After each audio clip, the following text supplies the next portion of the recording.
नमस्कार। आप सभी का वासुदेव यूट्यूब चैनल पे स्वागत है। आशा करता हूँ कि आप स्वस्थ होंगे। तो किसान भाइयों, गर्मी का मौसम आ गया है। गर्मी, होली के बाद गर्मी भयंकर तरीके से शुरू हो गई है। तो जो फार्मों के अंदर जो गर्मियों की तैयारी है वो अब अपने को करनी चाहिए, ताकि जो अपने एनिमल है वो एकदम दूध रिड्यूस ना करें, दूध को घटाए ना।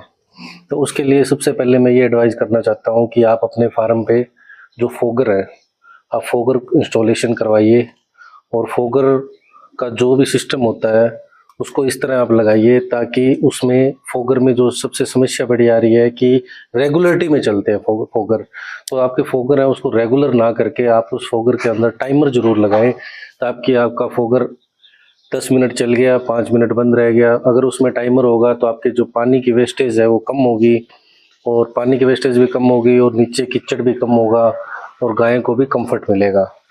उसके बाद जो फार्मों में फैन लगे होते हैं, जैसे छोटे फार्म है या कोई 5-6 एनिमल रख रहा है, तो वो जो फैन लगाते हैं तो वो जो राउंडिंग फैन होते हैं वो भी कामयाब है। और बस छत वाला जो फैन है वो कामयाब नहीं है। जो राउंडिंग वाले कोई भी फैन है, जैसे हिंद का भी आता है और आजकल तो बहुत सारी कंपनियों का है, पर जो हिंद का है वो बहुत पुराना चलता आ रहा है। उसके बाद जो बड़े फार्म है उनमें जैसे वेंशन के जो बड़े 24 इंची लगते हैं, 32 इंची लगते हैं, वो जो बड़े फैन है वो आप लगा सकते हो। और जो बड़े फैन है उनकी भी मैं एक खास बात बताना चाहता हूँ कि जो ये फैन है ये फ्लो में हवा नहीं देते, ये वेव में हवा देते हैं। वेव में हवा देने का मतलब ये रहता है कि आपका जो एनिमल है वो कंफर्ट रहेगा, और फैन के आगे जो आपके फोगर चलेंगे वो एकदम किसी डायरेक्शन में नहीं जाएंगे, उनको भी हवा उतनी लगेगी और फोगर वो प्रॉपर रूप से उसका जो भी पानी है वो गाय के ऊपर गिरता रहेगा।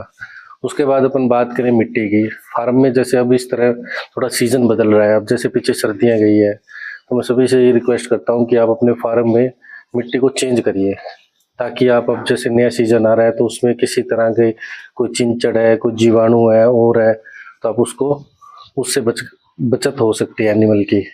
उसके बाद में बात करेंगे मक्खी और मच्छर की। फार्मों में मक्खी और मच्छर की भी बहुत समस्या आ रही है। तो मक्खी और मच्छर की वैसे तो फैन से समाधान है, पर कुछ लोग क्या कर रहे हैं, स्प्रे कर रहे हैं।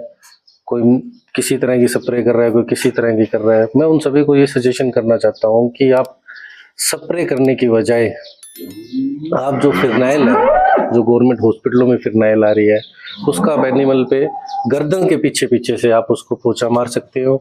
उस फिरनाइल को जहाँ आपकी गाय खड़ी होती है उसको फिरनाइल मार सकते हो। 2-3 घंटे उसको सुखाना होता है, और उसके बाद में अगर आपकी गाय जब वहाँ फीडिंग एरिया में आ जाए तो जो आपका खुला ओपन एरिया है वहाँ आप फिरनाइल से स्प्रे कर सकते हैं फिरनाइल की। उससे आपको थोड़ा पॉजिटिव भी ज़्यादा मिलेगा। और स्प्रे में क्या है, बहुत सारा रिस्क होता है। स्प्रे में गाय अगर चाट जाए और है तो गाय बीमार हो सकती है।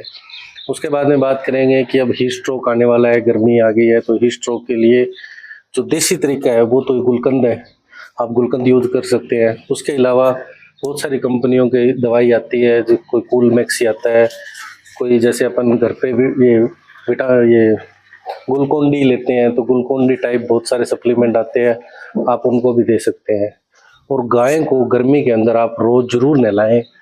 कोशिश तो हमारी ये रहती है फार्मों में कि भी हम 2 बार ही नहलाते हैं, पर 2 बार ही अगर कोई नहीं नहला सकता है तो एक बार आप सुबह 9 से लेके 10 बजे के बीच में एनिमल को वॉश जरूर करें अच्छे से।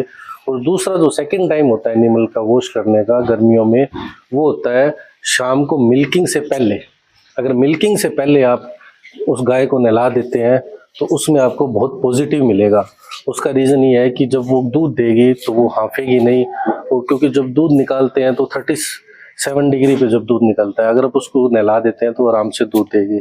इस तरह मैंने आपको वीडियो में जो छोटे छोटे टॉपिक है वो आपको बताए हैं, आप इनकी तैयारी जल्दी कर लीजिए।